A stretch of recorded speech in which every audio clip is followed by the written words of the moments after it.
Hello everyone, I am Atul Dahale and welcome to my Incredible Chess channel. Today, in the 11th round of Fide Candidates Tournament, Nepomniachtchi has scored yet another win against the rising star, you can say, of the chess world, Alireza Firouzja. Well, guys, Alireza's tournament is not at all going good, and in this round, he just threw himself under the bus because he just advanced his pawns forward, and that really did not really help him in the game. And this game was just brutal for him. Here, I just like to share this game with you.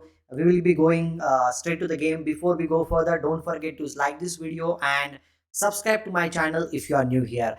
So let's begin. Alireza Firouzja is white. Nepomniachtchi is black here in this position. Here they opted for knight f3, knight f6. Nepo currently in this situation is like, okay, I am happy with the equal position. If you want to try something, you can try because he is leading the tournament now almost by 2 points. And before this round, he was leading the tournament by 1.5 points. So it was obviously very logical decision by him. Knight captures on e5, he plays d6. Knight goes behind in this position and he captures the pawn.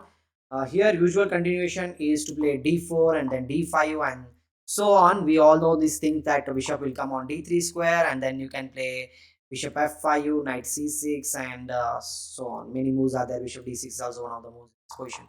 But here, Alireza decided to play c4, stopping d5 kind of ideas, and Nepo was well prepared. Obviously, he played knight to c6 in this position. This knight is still there, so he first of all kicked this knight away. Knight goes behind on f6 square. Now he pushes the pawn. He is trying to develop his pieces and go for the castling as soon as possible. So he plays bishop e7, d5. The knight is under attack, so knight goes in the center of the board.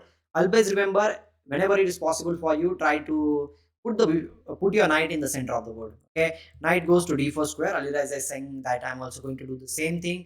He castles. Okay, development has been completed. Knight c3. White is still lacking in development. Okay, he needs to develop his bishop, then followed by castling. All those moves needs to be played. So Nepo understood this thing and he said like, okay, I'm going to develop the piece with the tempo. Bishop g4, it is attacking the queen on d1 square and white needs to play something. If he plays queen c2, which is a possibility in this position, I think rook e8 is a very simple logical move, and after that it needs to be played bishop e2 and there is some pressure is there. Okay, means although black should be fine after this, means black white should be fine, but still I will say like there is some pressure is there in this position, and I will definitely for this position playing back side.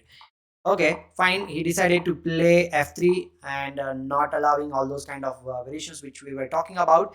And here, the job of the bishop is done. Okay, he went there just to create some weaknesses around white's king, and he comes back on d7 square very calmly. He's like okay, I have damaged the king side pawn structure here, and it's time for me to come back. So he plays bishop e2.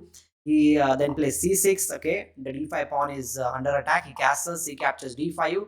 C captures d5. Now the d5 pawn is an isolated pawn.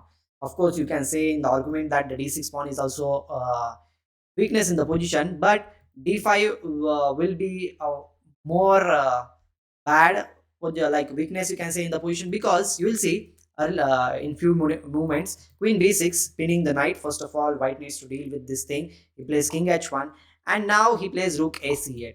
All black's pieces are just gathering everywhere in the center of the board. All the pieces are almost developed, you can say.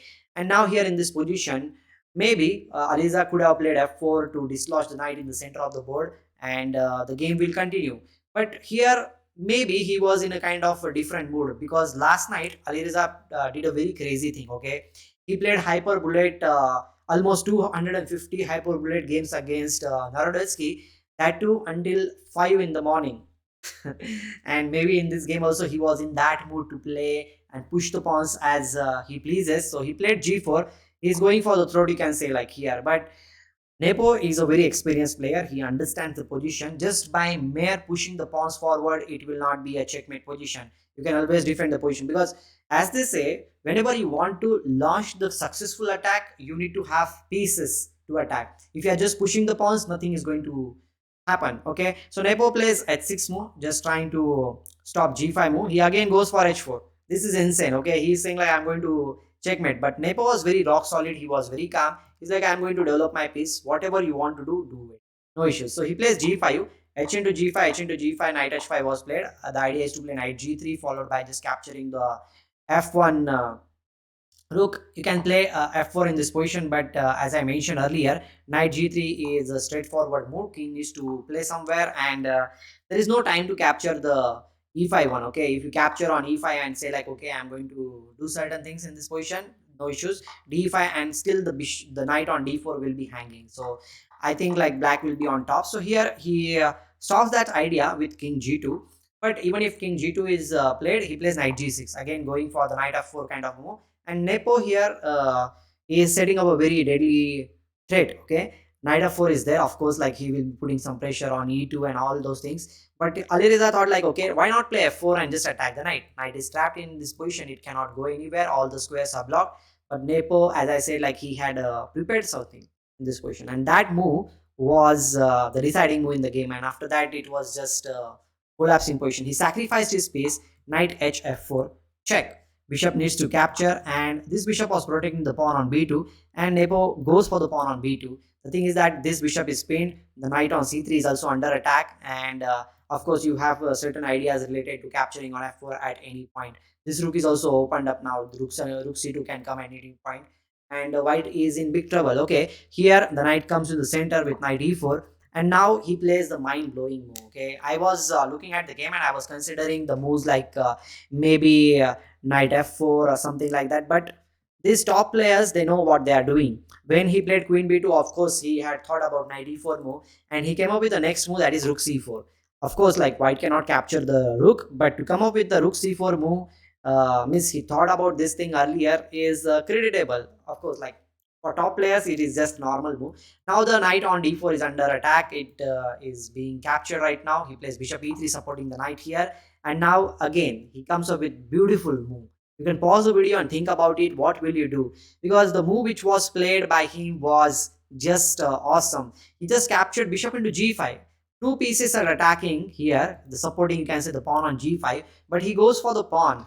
And the thing is that if you capture here, of course the d4 knight will be hanging up for and after that e4 is also hanging. Rook d4 followed by rook captures e4 is there, and if you capture, knight captures g5. Here in this situation, the bishop on e3 is hanging. Again, the thing is that knight will be captured by the rook, and if the knight moves anywhere, let's suppose it moves to f3 square, in this case the knight f4 followed by rook captures e2 is there. You can even capture rook captures e2 also directly, or you can go back in this situation and think about what to do, but still knight f4 followed by knight e2 is there.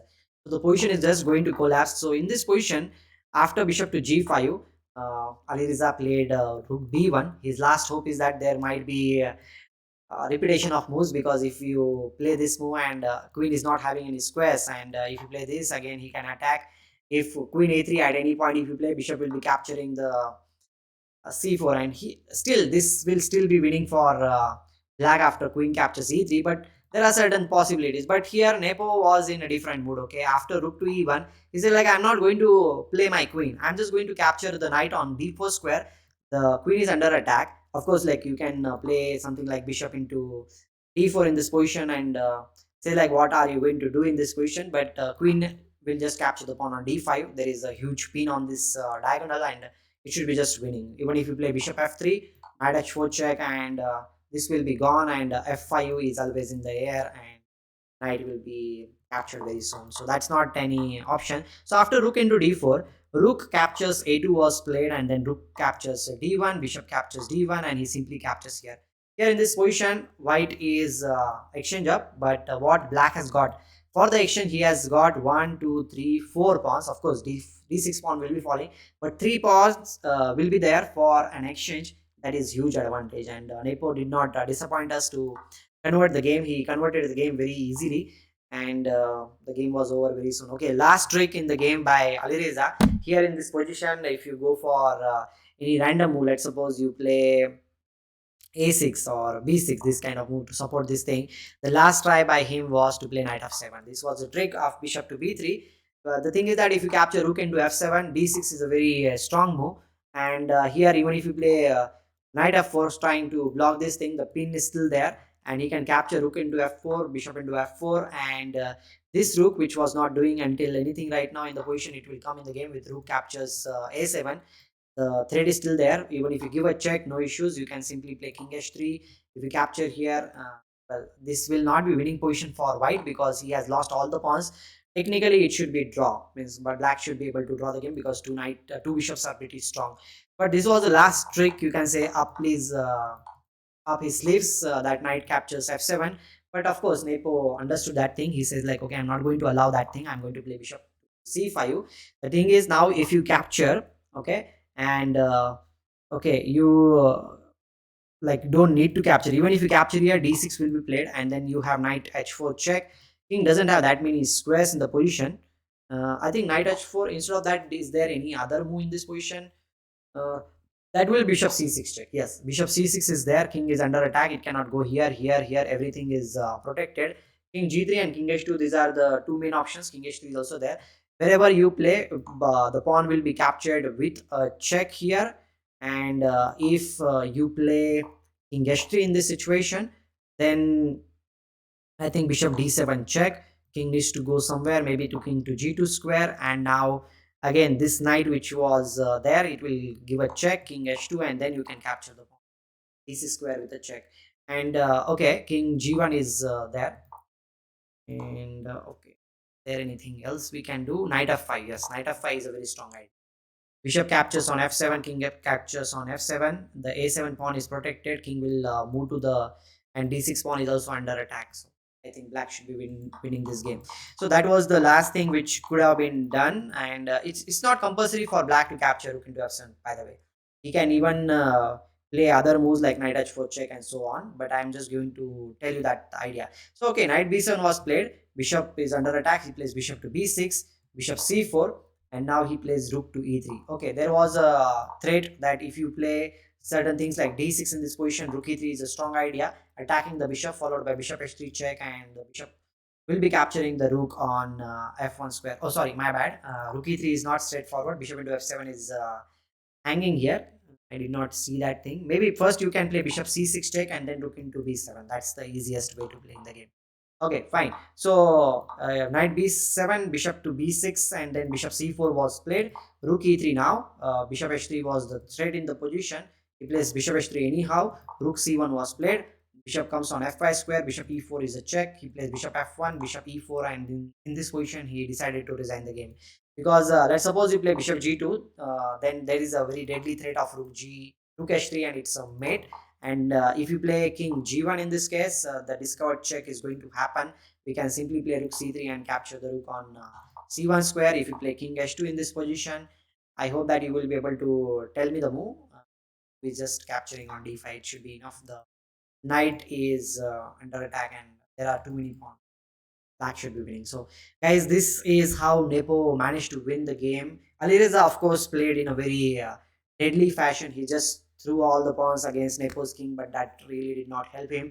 The sacrifice came, and the position just collapsed. The king was too much exposed. I hope that you enjoyed the game analysis. It was very spontaneous analysis, I will say. But the things which I tried to explain was by my own, and I hope that you will continue watching the videos. Don't forget to like this video, subscribe to my channel if you are new. I'll be coming back with some new video. Till that moment, take care, goodbye, and love you all.